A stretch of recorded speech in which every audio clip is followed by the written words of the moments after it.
Une seconde, je vais fermer la fenêtre.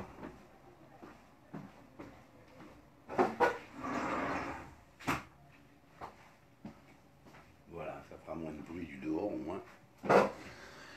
Et c'est déjà ça. Bon, ben on va attendre qu'il y ait un peu de monde, hein.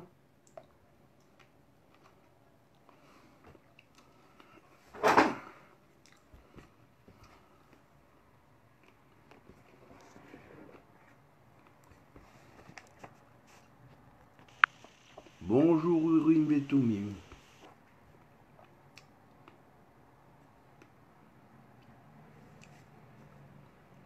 Bon, aujourd'hui, on va traiter de la position où se trouve le soleil aujourd'hui, le jour du Yutet qui se lève. Donc, et on va voir où sont, lorsqu'on prend dans le Galgal, c'est-à-dire dans la sphère céleste, la correspondance avec ici, dans ce point-là, dans le Sagittaire, oui, quels sont, bon, certains noms de dieux qui sont liés à cet endroit-là, noms d'anges, et ainsi de suite, ainsi que versets correspondant à ce fameux degré, qui est le degré 245 du zodiaque, soit 5 du Sagittaire. Aujourd'hui, le soleil se trouve sur ce degré. Voilà. Vous voyez ici le soleil, et vous voyez ici, pas loin, donc, Mercure, ici, et Jupiter là.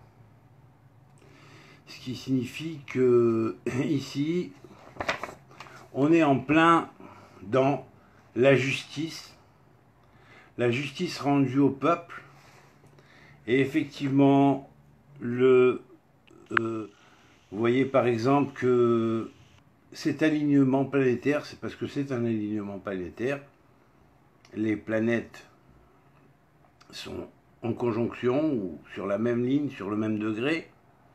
4 et 5, c'est un degré d'espace, un degré d'orbe, qui n'est rien du tout, ce qui compte pour une conjonction ou un parfait alignement par rapport à cette configuration-là. Donc ça va générer en haut dans le ciel un allumage, si on pourrait dire, même si c'est pas Hanouka encore, mais un allumage, comme ça se fait chaque fois que les astres passent et sanctifient les degrés du zodiaque, pour faire et créer quelque part des allumages des noms de Dieu, parce que les planètes allument une grande Hanoukia, hein, perpétuellement.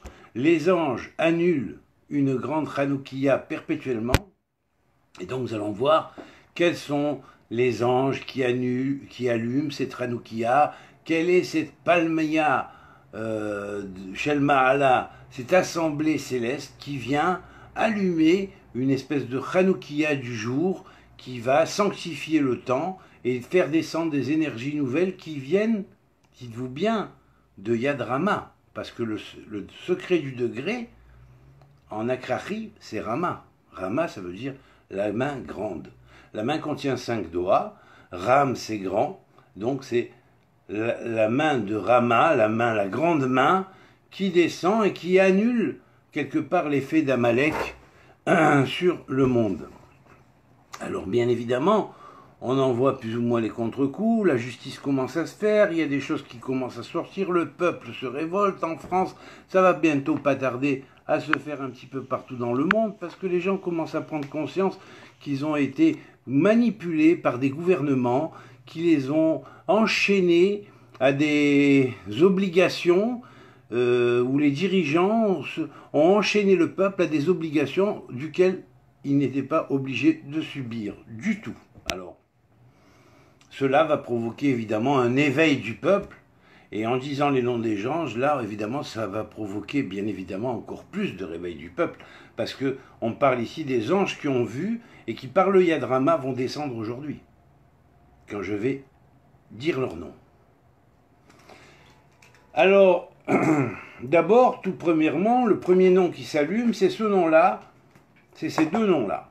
Voilà. Alors, vous les voyez ici, les noms 49 et 50. 49 que vous avez ici. Là, 49.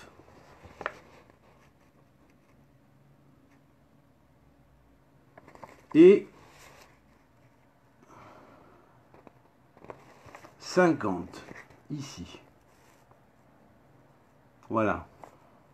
Avec leur écriture, bien évidemment. Voilà. Chaque lettre a son nom et l'ange qui la porte. Alors bien évidemment, quand cela s'allume, ça fait deux grands noms du Shem Forach, dont le premier malar, le premier ange qui sort, chante la louange suivante et dit le verset de David dans les psaumes, du psaume 145 et de chapitre 3, il dit Gadol Adonai ou Mehulal Meod, Velikdolato en Cheker. C'est-à-dire, grand est l'Éternel, et justement glorifié, et sa grandeur n'a point de borne.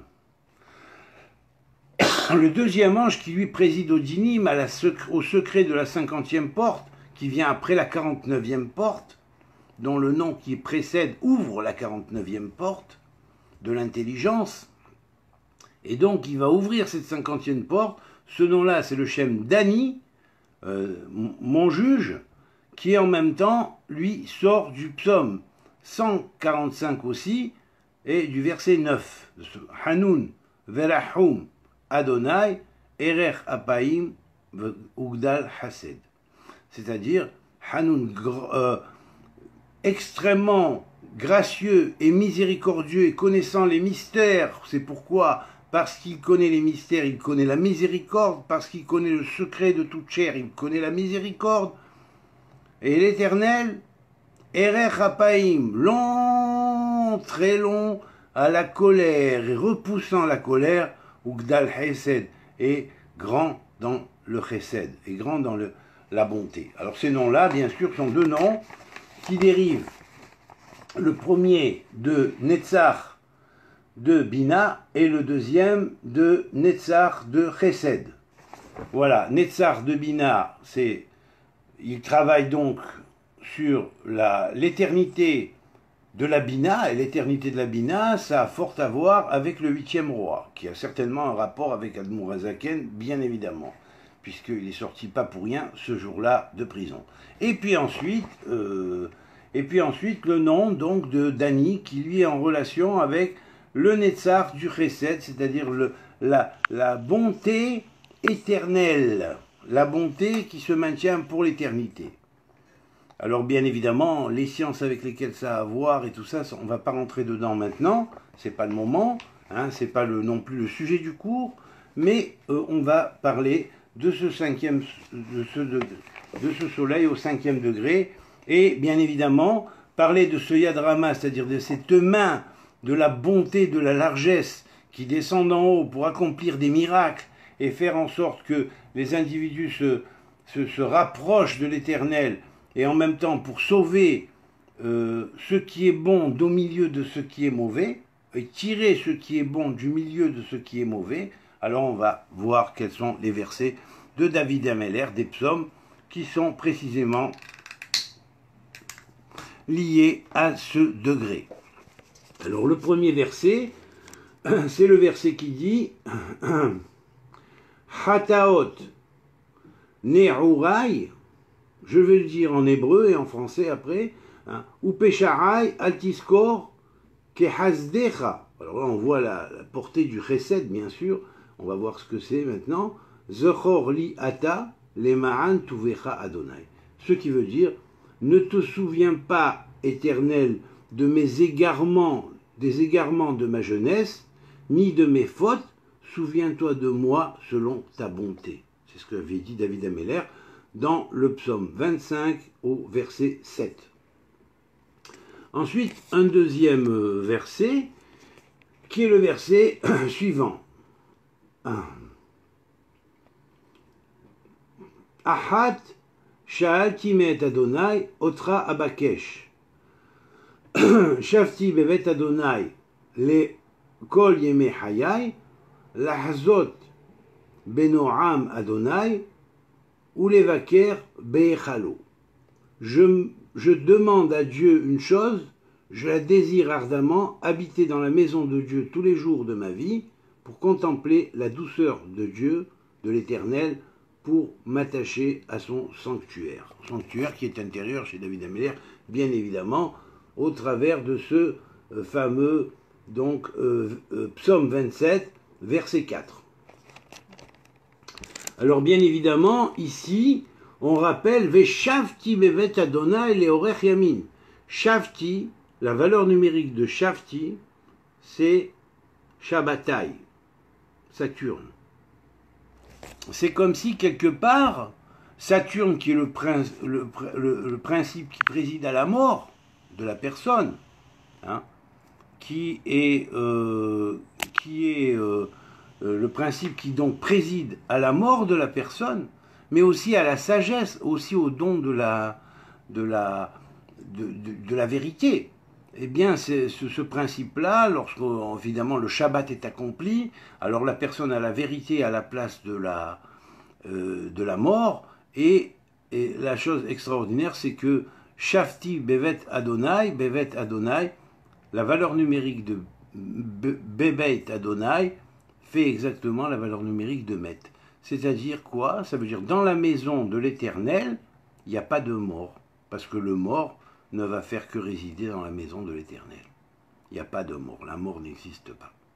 C'est la raison pour laquelle la valeur numérique 440, qui est la valeur numérique de Met, est aussi la valeur numérique de Molad Sichli, naissance spirituelle, ce qui veut dire que Mavet est égal à gouffre spirituel, la mort, il n'y a pas de mort, il y a le fait de passer dans un corps plus spirituel que le corps qui était avant, qui n'est que le vêtement qui a été abandonné, et donc la personne va continuer dans un vêtement nouveau, qui va être le nouveau corps qu'elle va emprunter, qui est un corps de l'âme, parce que l'âme a un corps, elle n'a pas que ce corps physique, elle a des corps dans les différents mondes astraux, et dans les différents plans supérieurs. Voilà. Donc, on va voir maintenant le troisième verset de ce psaume, de ce numéro, de ce degré 245, ou cinquième degré du Sagittaire. Kol hayom, Kol hayom kelimati negdi, ve boshet panai kesateni.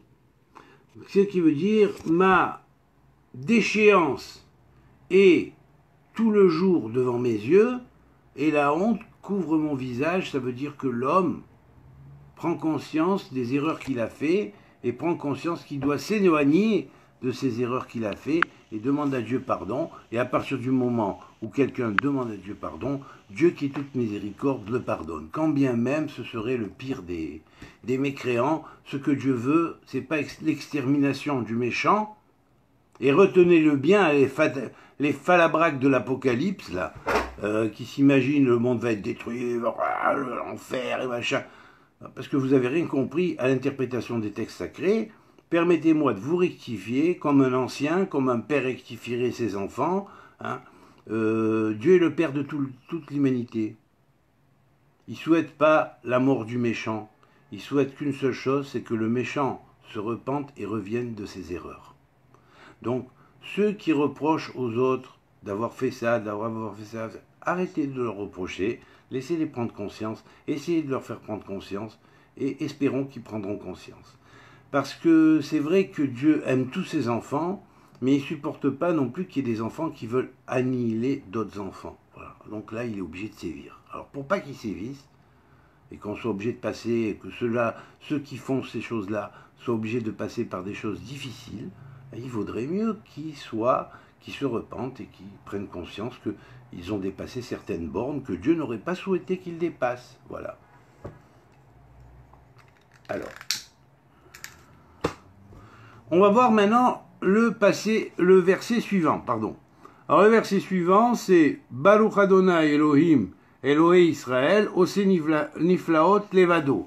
Béni soit le Seigneur Dieu, Dieu d'Israël, qui seul fait des merveilles. Alors ça veut dire ça, les merveilles à l'échelle de l'humanité. À l'échelle de l'humanité, il y a des chroniques des Égyptiens aux Chaldéens envoyés comme les journaux de l'époque sur des tablettes d'argile, et des Chaldéens en réponse aux Égyptiens sur des tablettes d'argile qui parlent des Abirous qui reçoivent dans le désert la loi de leur Dieu qui est immatérielle et qui sont effrayés les uns comme les autres. Et c'est la raison pour laquelle ni une nation, ni l'autre nation, ni les Chaldéens, ni les Égyptiens n'ont démenti dans l'histoire de la Bible. Mais aujourd'hui, il y a des gens qui la remettent en cause, et donc leur opinion, il vaut que dalle, parce que si les anciens qui vivaient dans ces temps-là et proches de ces temps-là les ont pas remis en cause et n'ont pas fait d'incidents diplomatiques, alors que ça se murmure depuis très longtemps, et ça se connaît et se transmet depuis très longtemps, donc c'est pas vous aujourd'hui qui allez le contester. Voilà. Alors maintenant, un autre verset.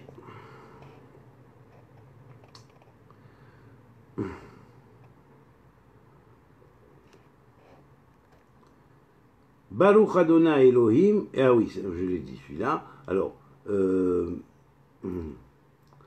Ken, tire de femme, Besaad Recha, ou Be Sufatecha, Tivhalem. C'est-à-dire, ça veut dire quoi? Exactement comme une tempête, poursuis-les et épouvante-les dans ton ouragan. Alors évidemment, il faut bien comprendre qu'effectivement, ça se passe. Qu'on ne s'étonne pas de voir des changements climatiques fréquents. Et sachez que ce jour est un jour mémorable, parce que je vais dire, et ce qui va s'officialiser dans le ciel, de par les versets, puisque quand on récite ces versets-là en correspondance avec le temps et le point où passe le soleil, c'est comme si on allumait des bougies qui rappelaient tous les anges qui ont vu et qui ont été témoins dans les temps de ces versets, mais en même temps qui ont vu et qui ont été témoins dans les temps des passages du soleil sur ce même point qui est le point 245 du zodiaque, point où le soleil se trouve à 5 degrés du Sagittaire. Alors, on va voir maintenant cela. Alors, on va dire quoi? Que premièrement, ce fameux degré 245, c'est le degré qui répare les avarim. Les avarim, ce sont les membres. La force de ce degré est de réparer les membres de l'homme. Quelquefois, j'avais pas vu. Attendez, quelle était la question de Eden Benchetrit? J'ai pas vu, une seconde. Alors, je vais aller voir. Merci de m'avoir dit ça. Je n'avais pas lu. Je lis pas au fur et à mesure. Et j'ai personne à côté de moi qui me dit... une seconde. Attends une seconde. Voilà. Adak David, Ayakar, Jalanou, Baruch. Mais je vois pas la question de Eden Benchetrit. Ou alors il faut monter plus haut. Non, je vois pas.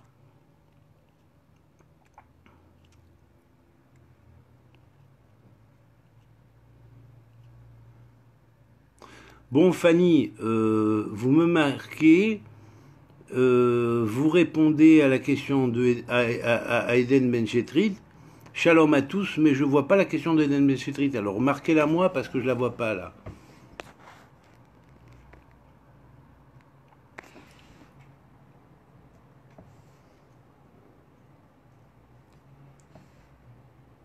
Oui, allô? Fanny?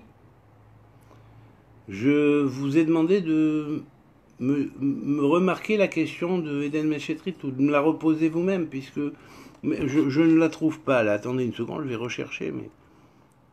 je vois pas là.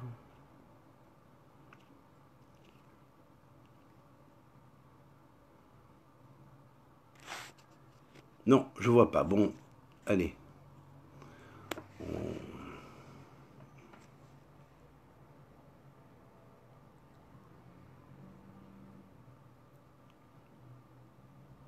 Bon, écoutez, Fanny Lévy, vous me marquez, vous répondez à la question d'Eden... Je n'ai pas vu la question, désolé. Bon, ben, d'accord. Ok, donc je vais continuer dans ce que je disais. Donc, premièrement, la force de ce jour, où le soleil passe sur le 5e degré. N'oubliez pas qu'il passe avec à la fois la planète qui symbolise Sédek, qui est la planète de la justice, des maîtres de justice, et notamment de on trouve souvent des références à ce que Dieu va juger la terre avec Sédek et les peuples avec Némanoud. Donc, et effectivement, le fait que Sédek soit pas loin et que Kochav soit aussi pas loin, Kochav Achama, celui qu'on appelle Kochav Achama, c'est Mercure. Donc ça veut dire que effectivement, c'est un alignement très important qui est pour le souvenir précisément de la chose dans cette année, même si ça rappelle quelque chose qui s'est passé il y a à peu près 200 ans, et que dans toute l'histoire, à chaque fois que le soleil est passé sur ce lieu-là, bon ben, il y a eu la même chose que ce que j'explique là maintenant. Donc Avarim, cette année c'est beaucoup plus fort étant donné qu'il y a un alignement planétaire. D'accord. Alors, donc c'est un degré qui va remplir les Avarim, qui remplira donc les membres de la personne. Il y a un malar qui est lié au signe et à l'ange de la vérité, au don de la Torah, qui s'appelle Adaya, qui est de l'ordre des anges de Tiferet, hein, dans le deuxième camp de la Shrina, de Yesod, de la Shrina, qui va opérer à ce jour-là, qui est vu, qui voit la chose, qui est l'ange qui prend toutes les semences des prières qui sont semées et qui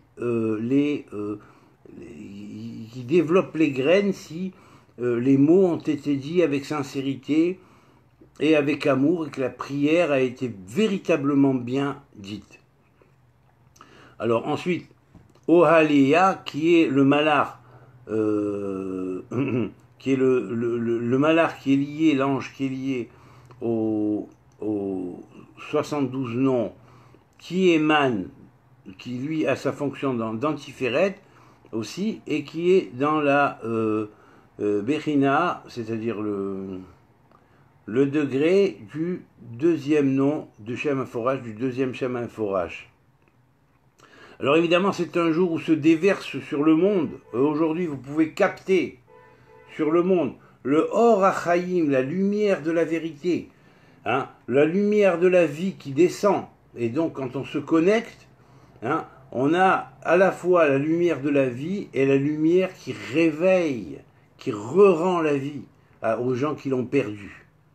Et donc, ce Or Mechaye et ce Or HaChaim, ils sont liés à la fois une force qui émane, pour le premier, la lumière de la vie, c'est un kinouï de Malchut, hein, et d'après le livre du Shaharéora, et d'après la série des noms, c'est un nom qui est lié au Shem Habou, qui est le Shem 68, le 68e nom du Shem des 72 noms du Créateur. Parmi les 72 noms du Créateur, c'est ce Shem-là qui déverse ce Or Mechaye, c'est-à-dire cette lumière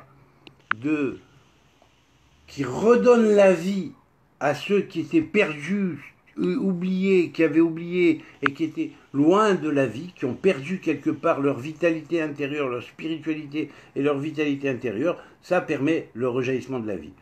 Et en même temps, c'est le Or Areshima, c'est-à-dire cette lumière profonde qui est en nous, inscrite, qui a été inscrite par l'infini, béni soit-il, qui elle est indélébile, même si l'être s'est égaré dans l'espace et le temps, même si l'être a fait des erreurs qui l'ont éloigné de la vérité, le jour où il réécoute la vérité, eh bien ce jour-là, cette vérité peut rejaillir en lui et peut refaire l'être exceptionnel que Dieu lui avait donné d'être à l'origine de sa création. Voilà. Alors ensuite, il y a l'ange qui s'appelle Allahaya, qui est l'ange qui émane du Shem Inforach et qui est lié aussi à une zone d'étoiles précise qui se trouve dans le secteur du Lion, et donc dans la crinière du Lion, et donc il faut voir quelle est cette étoile exactement, mais cet ange-là est un ange qui est lié à ce lieu-là. Malach, l'ange qui s'appelle Amahetsuri, qui est un ange qui sert le Shem HaMeforash, et plus particulièrement, le premier parmi les 10 Shemot HaMeforashim, car il existe 10 Shemot HaMeforashim selon la tradition de Rabbi Abraham Boulafia, c'est-à-dire ça s'appelle la Kabbalah, la Kabbale Nevoïte, c'est-à-dire la Kabbale prophétique. Dans la Kabbale prophétique, il y a 10 Shemot Rayo, 10 grands noms appelés noms, que chaque grand nom de Dieu contient 72 noms particuliers. Voilà, et tous ces noms-là président à chaque détail de chaque chose dans la création.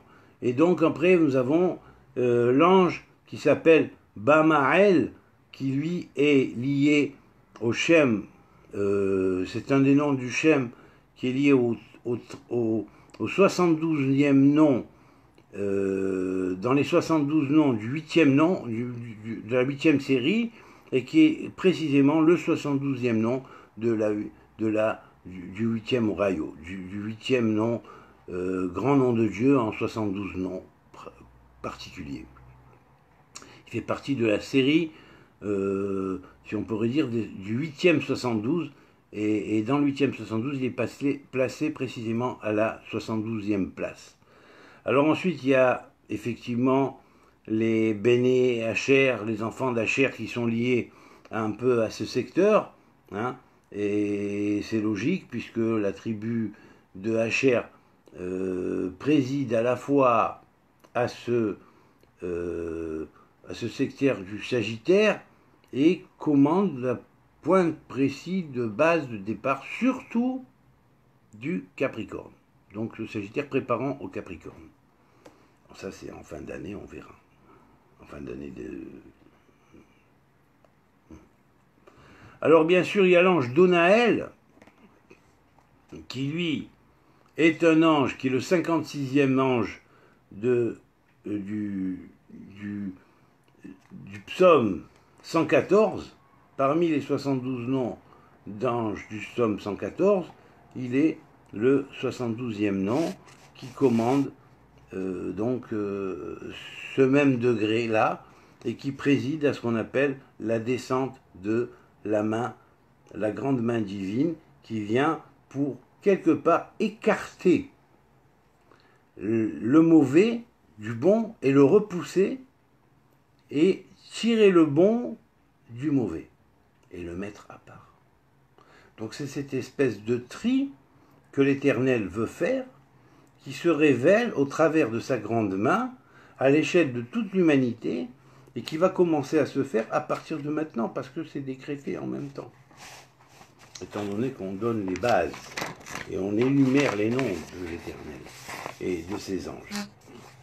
Alors ensuite, il y a Dahiel, qui est l'ange qui va lui repousser, il est le 19e nom parmi les noms, les 72 noms qui sont énumérés dans le psaume 114, et donc il est celui qui repousse les forces d'accusation, surtout quand c'est de l'accusation mensongère, qui cherche à faire tomber ceux qui sont accusés et à les prendre un petit peu par par l'erreur qu'ils ont fait, par le remords et le repentir, et les faire entrer dans une espèce d'auto-accusation personnelle qui est proche d'une grande dépression quelque part. Voilà. Donc le Dochiel, c'est l'ange qui repousse ces forces-là, qui sont des forces de Yiouch, c'est-à-dire de peur, qui mettent la peur chez l'individu, qui lui mettent le fait que la pensée qui dit oui, étant donné que j'ai fait des fautes, jamais je pourrai revenir à Dieu. Comment Dieu pourrait revoir ma face, étant donné que j'ai fait des erreurs comme ça? Oui, mais tu as fait des erreurs, mais c'était ton erreur dans ton illusion. Sors de ton illusion, abandonne le mal, car Dieu ne veut pas la mort du méchant. Ce qu'il veut, c'est qu'il abandonne sa méchanceté. La méchanceté qui le pousse à faire l'acte méchant. L'ange Daniel, qui est le Malach, qui lui est le 50e justement dans le premier Shamaim Forage, dans la première série du Shamaim Forage, qui est l'ange qui juge, hein, qui préside aux tribunaux par exemple des 24 anciens. Il est celui qui donne le verdict, qui porte le verdict de la 50e porte bien évidemment, puisque la 50e porte est la porte de la mort ou de l'impureté totale. Voilà, et n'oubliez pas qu'on est dans le stade de la 50e porte. Ensuite, il y a l'ange qui s'appelle Hayael, qui est l'ange qui est le 8e ange parmi la série des 72 anges qui sortent du psaume 124 et qui, eux, qui président à porter le psaume 124. Et donc, il est le 8e ange de ces 72 anges qui porte le psaume 124.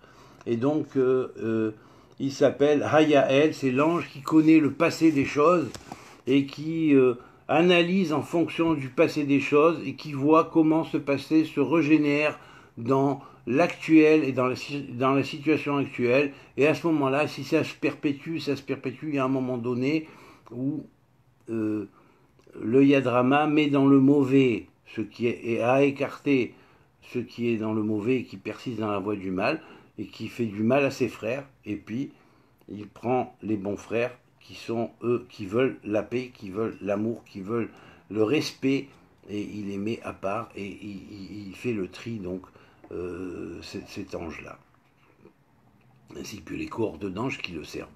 Et puis, bien évidemment, il y a aussi un ange qui s'appelle Vayayudayahu. Ça, c'est un très grand malach, c'est un très grand ange qui, lui, préside aux 462 portes, qu'on appelle les portes des Panim et des Achoriim, des 231 faces et 231 dos, qui font que comment on sert Dieu, hein, et comment le royaume divin s'établit. Il s'établit de par les fameuses portes qu'on appelle les 231 portes, de combination des lettres, hein, et de leur code, hein, dans le sens de la face et dans le sens du dos. Eh bien, c'est ce que cet ange-là préside à cette chose-là, et il est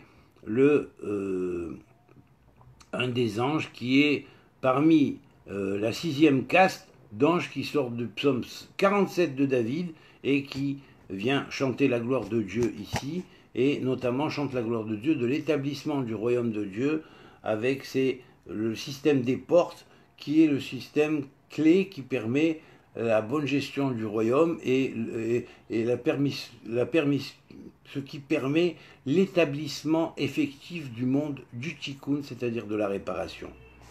Alors bien sûr, dans ce jour-là, c'est le jour qui est celui que Zechor Yemot Olam, hein, comme l'a expliqué dans la Hydra Rabba, la Hydra Zuta, pardon, le Sefer HaZohar, hein, il y a un jour qui est appelé Zechor Yemot Olam, c'est le souvenir des jours du monde, hein, comme si le thème des jours, le thème du temps, avait une signification devant l'éternité. Non, mais elle a effectivement quand même une signification qui lui est donnée par rapport au fait qu'on doit sacraliser le temps. Donc, de ce fait, pour la sacralisation du temps et le fait de prendre le temps et de l'élever au stade de l'éternité comme pour faire de ce temps-là un archétype devant Dieu, eh bien, effectivement, c'est ce Zechor Yemot Olam qui est la base de ce que le Zohar nous enseigne, et c'est en ce jour-là, aujourd'hui, hein, en ce 19 qui se lève, que tous les ans, hein, bien sûr, et surtout quand le soleil se trouve, dans les années où il se trouve au degré 245 du zodiaque, qui est le degré où descend le Yadrama, et encore plus dans ce jour de cette année, où le même degré est aligné avec Sédek, qui est la planète de la justice, et Kochav, qui est la planète qui désigne l'étoile de Jacob, qui est montante en cette année. Voilà. Alors, bien sûr, il montra un astre de Jacob, Kochav, ça se dit Kochav, et Kochav, Mercure, est le symbole même de l'élévation de toute étoile, et notamment l'étoile montante de Jacob, qui est symbolisée par Yosef, et on sait qu'on est dans la paracha de la vente de Yosef. Donc, c'est clair ici, ce qui a été à une époque dans le symbole du négatif devient à la fin des temps dans le positif. Et pour les méchants, ça a été dans leur positif, et à la fin des temps, ça s'inverse et ça devient pour leur négatif. Voilà, c'est comme ça. Alors ensuite, on a le chesed du Malchut qui va descendre.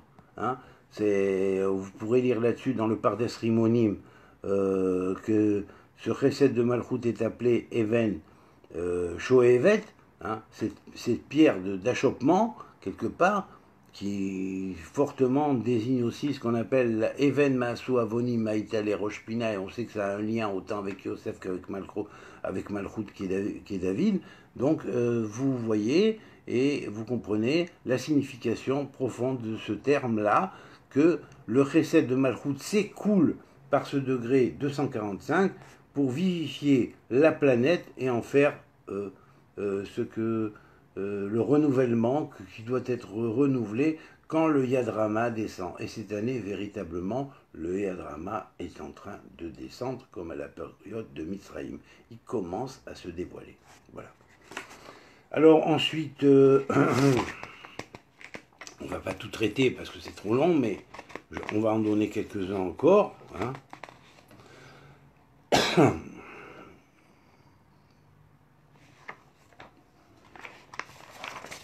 Voilà, donc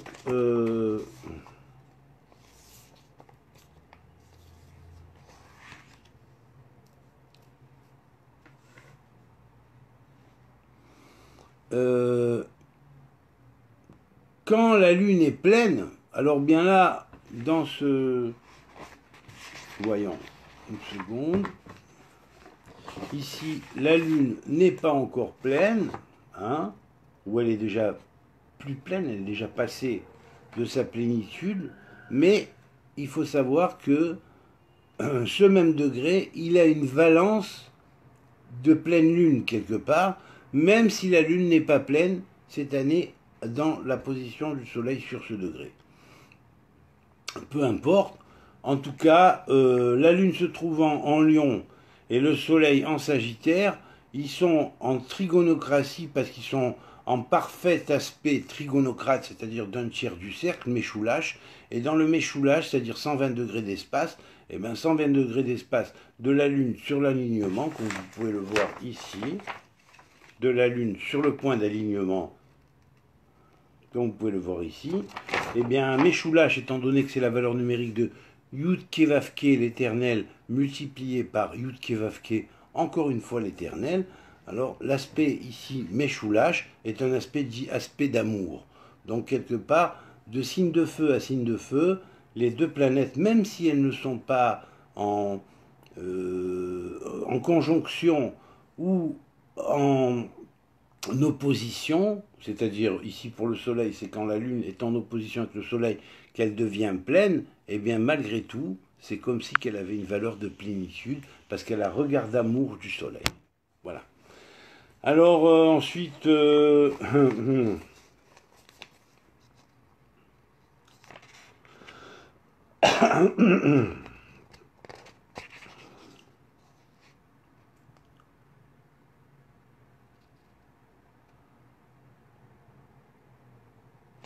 bien sûr, ce degré-là est le degré parfait. Écoutez bien ce que je vais vous dire.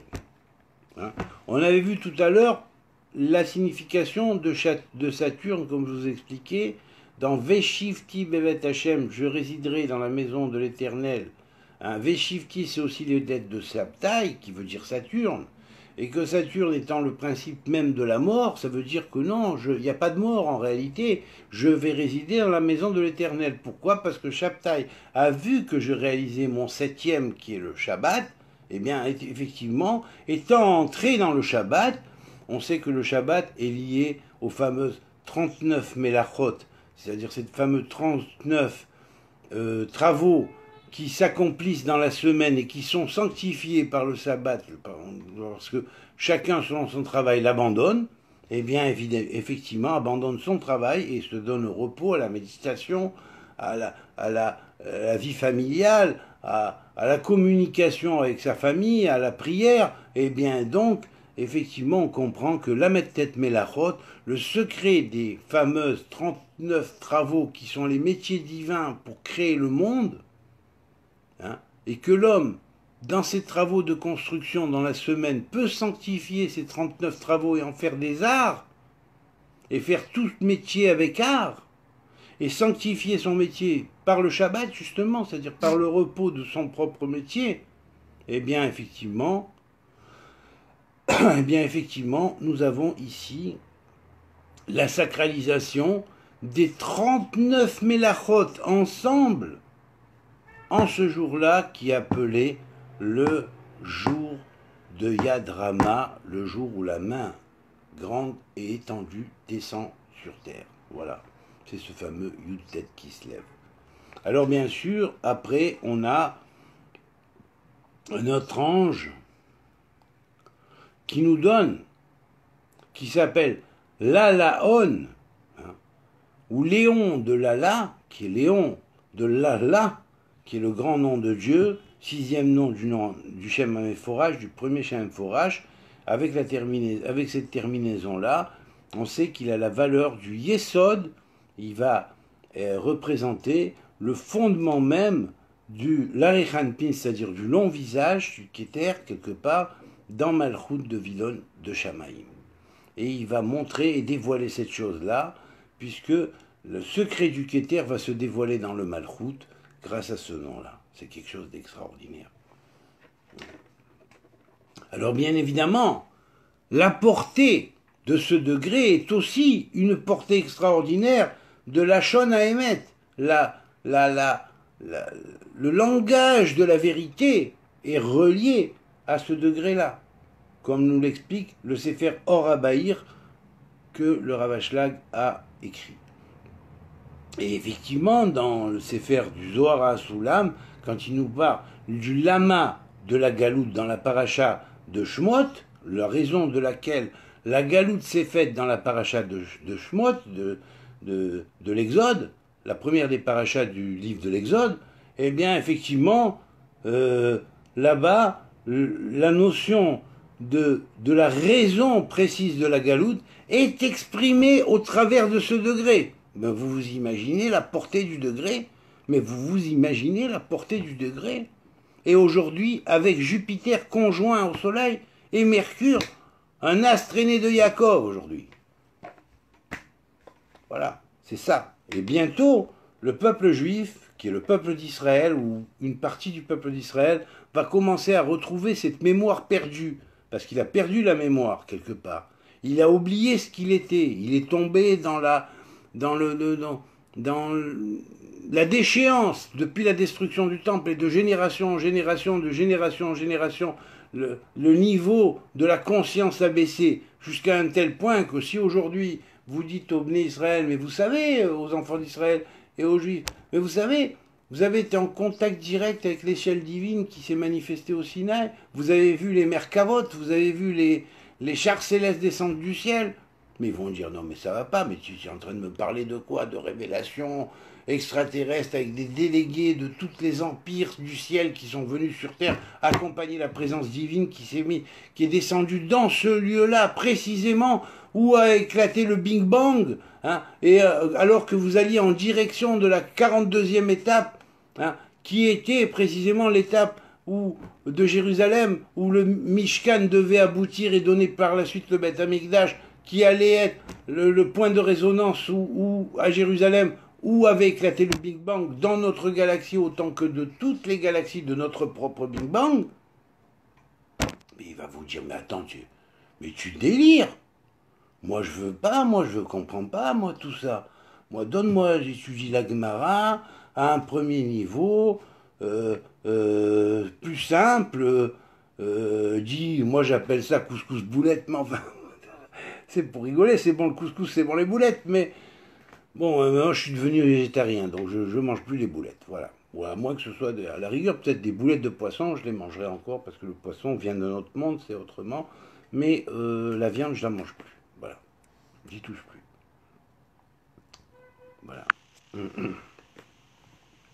Et un jour, je vous expliquerai d'ailleurs pourquoi le poisson est différent de la viande et en quoi, quelque part, il est permis à l'être humain, même s'il évolue spirituellement et qu'il comprend que la viande n'est pas forcément conseillable, hein, tuer des animaux de la terre qui sont des machines biologiques comme nous, un peu moins développées que nous, de par le langage dit conventionnel, disons, au moins, hein, euh, ben, c'est comme si l'homme assassinait son frère biologique quelque part, vous comprenez. Donc, vous savez, au nom de la religion, on n'est pas obligé d'assassiner nos frères biologiques. Hein, on ne peut pas dire que c'est la véritable volonté de Dieu quand il a donné la Torah qu'on en arrive là. C'est qu'après le veau d'or que la viande a été permise, que le fait de consommer des viandes dites cachères déjà a été permis. Mais avant, il n'y avait pas de ça. D'accord. Voilà. Donc cherchez bien et vous trouverez. Alors le secret de la lumière violette, qui est la lumière cachée, qui est même développé un petit peu aussi dans dans le livre des Sodot Ta'ameh à Torah, à Tfila et à Mitzvot, et dans le Sefer Sasson de Sodot, hein, on explique là-bas le secret du Orsegol et du secret du Sagol, c'est-à-dire la lumière violette et du violet en particulier, du violet et de la lumière violette, eh bien, c'est aussi quelque chose qui est actualisable sur ce degré-là d'aujourd'hui. Voilà, on le marque bien aujourd'hui. Et en même temps, c'est le degré qui préside, écoutez bien ce que je vous dis, parce que si vous vous y connectez bien, vous allez pouvoir y arriver. Hein, je certifie. Hein, c'est le degré qui préside à la Aliyat Harolamot, à la montée des mondes, et montée dans les mondes, à la méditation pour arriver à l'illumination.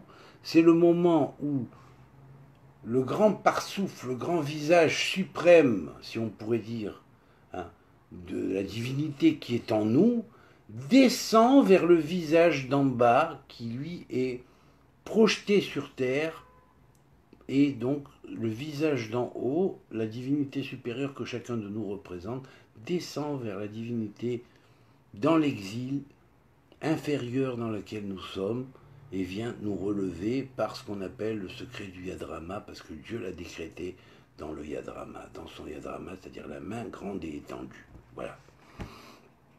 Alors bien évidemment, ce fameux Yadrama est lié aussi à ce qu'on appellerait le verbe au féminin.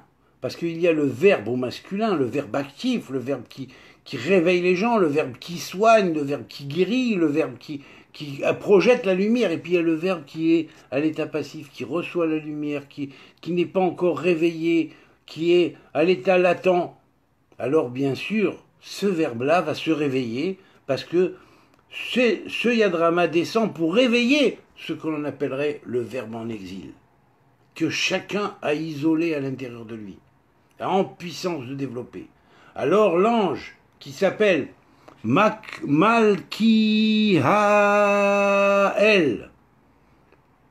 eh bien cet ange-là s'élève et il décrète le royaume de Melchizedek sur la terre, hein, le royaume des maîtres de justice sur terre, et l'ange qui porte le Shem HaMeforash et qui est lié à ce nom-là, il va donc venir présider.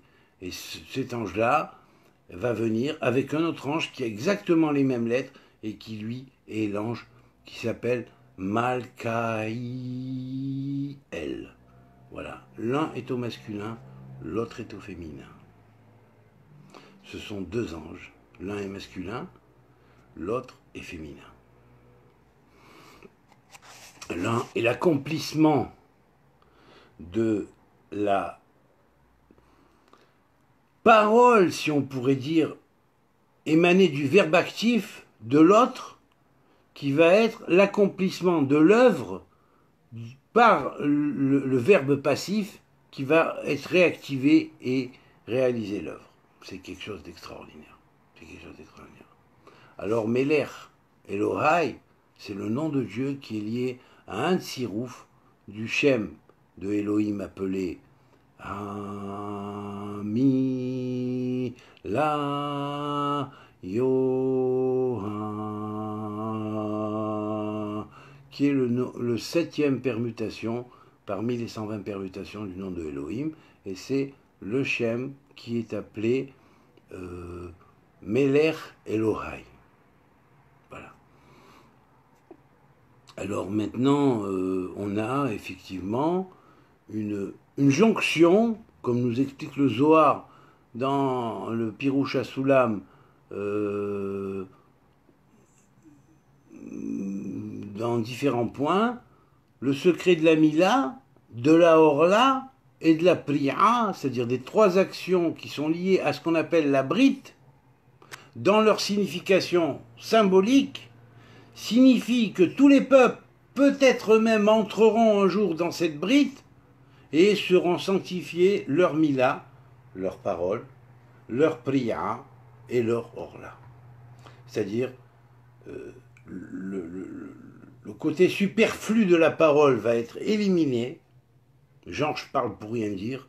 Le côté de multiplication de la parole va être favorisé quelque part, hein, mais dans le bon sens, et l'entrée dans l'alliance du Verbe va se faire, et elle se fera avec Israël une nouvelle fois, et avec toute l'humanité qui sera appelée Bnei Brit. Tout le monde sera appelé les fils de l'alliance qui pourront recevoir la connaissance de la Torah, car il est un temps où toute chose qui n'a pas été dévoilée sera dévoilée, et il sera un temps où le secret du dévoilement de la gloire du roi fera ce que l'on appellerait le but de l'accomplissement de l'œuvre du Créateur, qui est de dévoiler la gloire du roi, mais en même temps, en dévoilant la gloire du roi, on entre dans la connaissance que le roi veut que nous ayons pour entrer dans son royaume. Alors ce parsouf-là, qui est le parsouf qui crée des malachs et qui est précisément lié à la prophétie de Malachi aussi, en particulier, hein, de Malachi, du prophète Malachi, hein, et bien en même temps, ce parsouf-là, c'est un parsouf qui crée des malachim. Et bien évidemment, le parsouf Harir, du long visage du Keshet, c'est-à-dire précisément du Sagittaire, est lié à ce degré-là. Vous voyez ? Et là, c'est une Bechina, hein, qui est très favorable quand on s'approche précisément de l'ère du Verseau. Et là, vous voyez, c'est lié parce que c'est marqué là.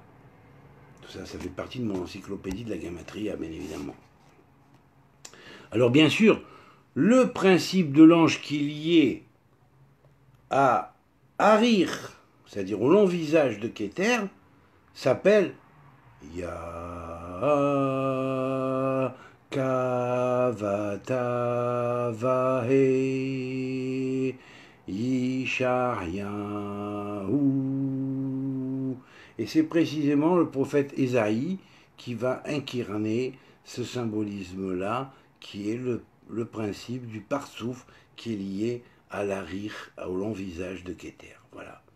Alors, vous voyez, vous avez de plus en plus d'informations et de chidushim. Hein, on ne peut pas dire que c'est du copy and paste sur l'un ou sur l'autre. Là, on ne pourra pas m'accuser de ça. Hein. Alors, bien sûr, de ce degré-là émane ce qu'on appelle les Sheva Kolot, ce qu'on appelle les 7 voix en union. Les 7 voix qui sont les 7 voix, les 7 puissances du Verbe, qui sont toutes en union. C'est là, dans ce secret-là, que se produit ce qu'on appelle le chinou du mazal de la personne. Le changement du mazal de la personne, c'est-à-dire de son destin. Si son destin n'est pas favorable parce qu'il n'a pas pris une voie favorable, eh bien, s'il prie fort, s'il se connecte à Semichut Geulah Tefila, demande au Yad Rama, à la main grande et étendue de Dieu, de lui changer son destin parce qu'il s'est fait un mauvais destin par ses mauvais choix, et il demande à Dieu, mon Dieu, éclaire-moi et amène-moi à faire le bon choix. Amène-moi et dirige-moi vers des gens qui me conseillent bien de façon à ce que je fasse les bons choix. Eh bien, il va savoir une chose, c'est que il va descendre d'en haut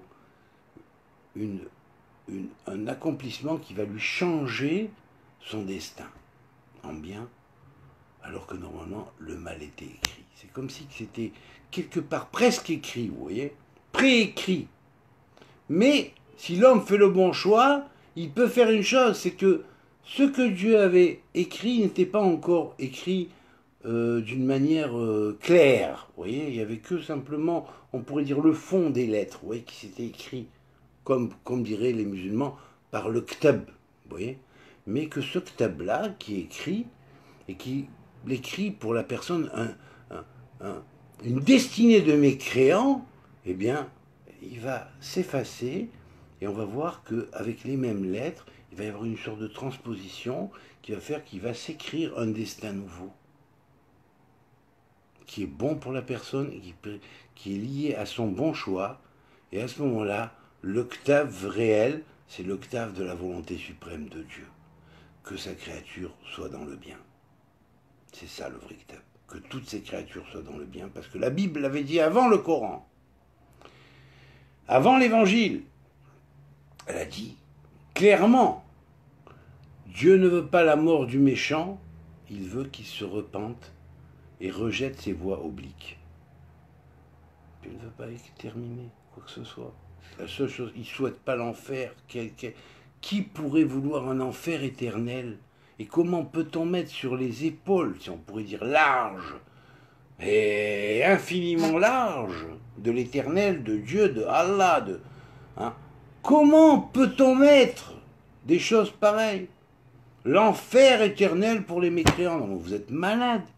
Il a créé pour ces créatures qui sont ses enfants, même pour les plus méchants de ses enfants, 100 ans, 10 ans, 20 ans, 30 ans pour le mal qu'ils ont fait, hein, comme une peine de prison. Mais pour l'éternité, il faut être malade pour penser ça. Il faut être malade, excusez-moi. Remettez en cause vos analyses théologiques. Hein. Dieu n'est pas un dictateur. Parce que l'Éternel, s'il était dictateur pour donner pour l'éternité du mal à souffrir à une créature qui est son enfant quelque part, eh bien on pourrait dire que ce dit roi ou Dieu, hein, quelque part, devrait vite être détrôné, parce que franchement, c'est pas Dieu, c'est le diable. Hein, voilà. Donc, réanalysez, faites conscience, d'un point de vue théologique, il n'y a pas d'enfer éternel. Dieu ne donne l'enfer éternel à aucune de ses créatures. Et puis ne souhaitez pas à votre prochain, ce que vous qualifiez de mécréant, hein, ce que vous ne voulez pas qu'on vous fasse. Voilà. Et vous n'hériterez pas vous-même de cet enfer éternel qui en fait n'existe pas, qui n'est que le fruit de votre bêtise. Voilà. Alors, Israël, Saba et Tvuna, l'ancien d'Israël, la Tevuna, c'est son intelligence, se réunissent dans ce degré-là et font descendre ce shefa de renouvellement. Hein, hein, et ça, c'est comme si que Abraham, qui sortait aujourd'hui d'Ur-Kasdim, chacun de vous, quand il prend conscience, c'est un nouvel Abraham qui sort d'Ur-Kasdim, qui sort d'Ur-Kasdim, de l'influence de l'empire babylonien à l'époque. Hein. Parce que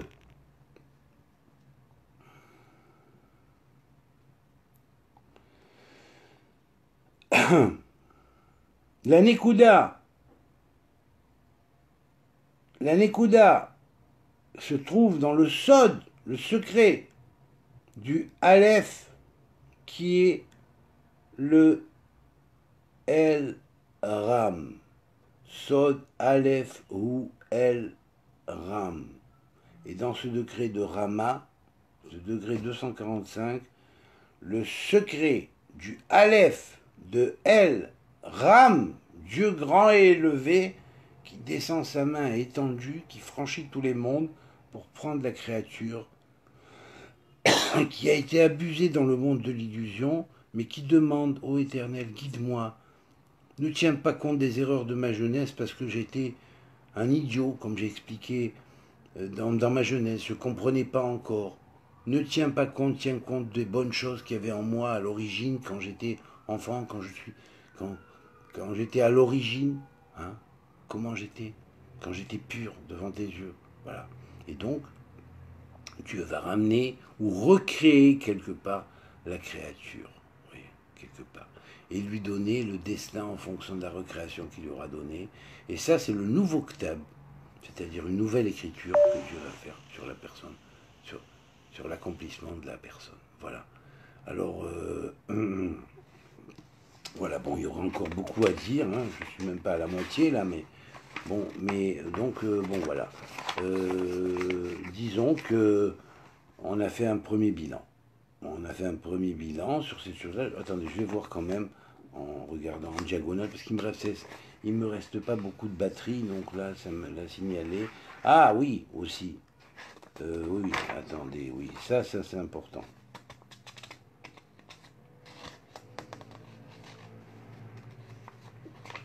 Une seconde, voilà.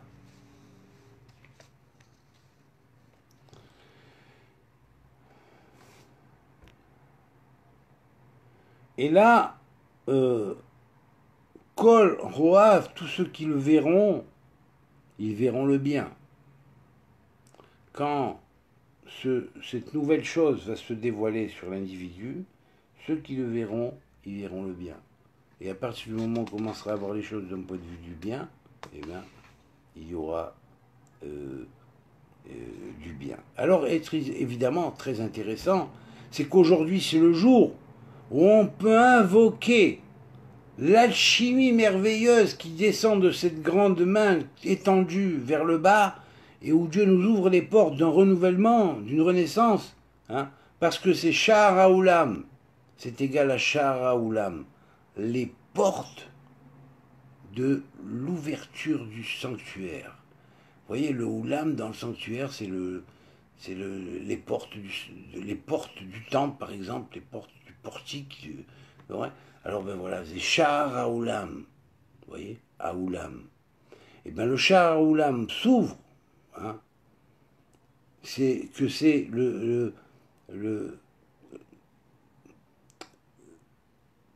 la Shrina Eliona qui est derrière ça.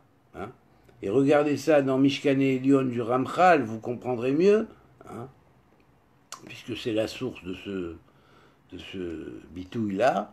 Et en fait, c'est là que le Tiferet qui est dans le Keter va descendre, toujours à ce même degré. Et ça va venir sur quoi? Sur quelle route? Sur quel mérite?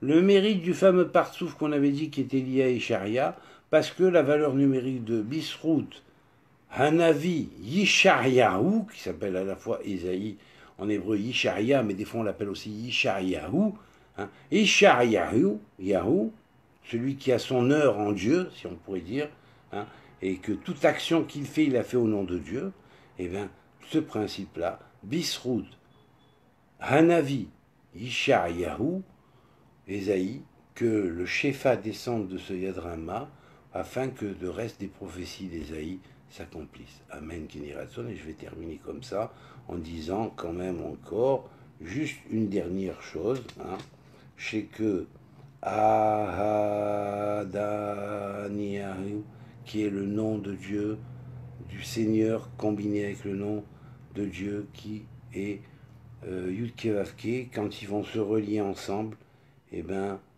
ça donne Melech Adonai El Megalerazim.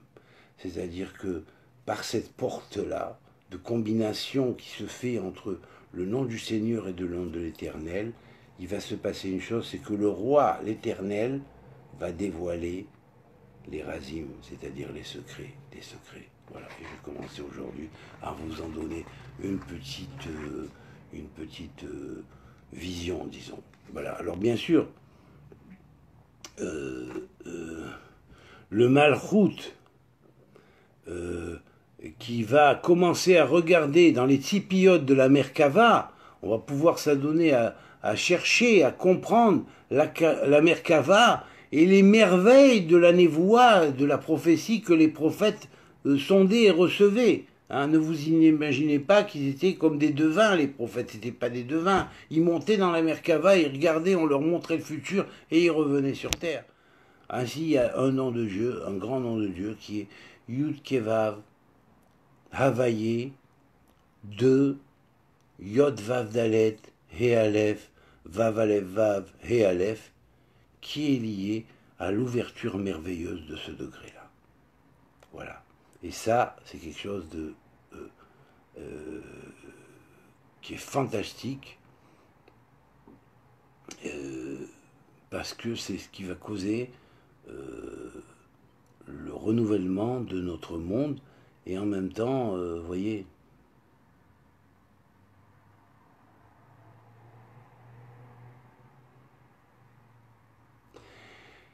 et quelque chose qu'on trouve dans le Sefer Mishkan et Elion du Ramchal, un bitouille qui est que le Or Chochma, hein, Nimshar Meaboré, les Nivra, hein, qui continue à partir du Créateur jusqu'au Nivra, hein, et il va transmettre dans toute la Atzilut, dans tout le monde d'Atzilut, et arriver jusqu'aux créatures émanées. Et donc par là, on va voir que la grandeur qu'il y avait dans le Beth Rishon, dans le premier temple et dans le deuxième temple, finalement, vont toutes se réaliser au travers du troisième temple. Et ce troisième temple, il va venir par l'intermédiaire de ce Yadrama. Et donc, c'est ça qui va représenter que le troisième temple représentera, il est céleste, la montée du premier et du deuxième temple en lui, qu'il contient. S'ils ont été détruits, ils n'ont été détruits que sur leur apparence visible, mais en réalité, le troisième temple, qui contenait le temple 1 et le temple 2, est lui éternel. Et il viendra d'en haut, de l'éternel. Il contiendra autant les secrets du premier temple que les secrets du deuxième temple. Voilà. Bon, ben voilà, j'espère que ça vous a plu et que vous transmettrez. Surtout, ne laissez pas comme ça, c'est dommage. Hein, regardez-moi le travail et comment je m'y suis donné à fond pour essayer de vous expliquer les profondeurs qu'il y a. Bon, ben je vous dis pas tout, mais bon, quand même, c'est pas mal. Et c'est. Et bon, ben, j'espère que vous transmettrez autour de vous. Partagez, partagez, partagez. Merci beaucoup. Et je verrai ceux qui ont partagé. Et je les remercierai. D'ailleurs, je les remercie par avance. Mais disons que ça me motivera à plus faire encore. Merci beaucoup. Que Dieu vous bénisse. Et que Dieu nous donne de bien nous connecter en ce 19 qui se lève. Et de se préparer à la fête de Hanouka, où les lumières vont jaillir d'en haut, bien préfiguré déjà par cette introduction que j'ai faite au Yadrama, qui est proche de la fête de Hanouka, et donc qui nous prépare à la fête de Hanouka. Kol Touv, amitié à tous, hein, et que Dieu vous bénisse.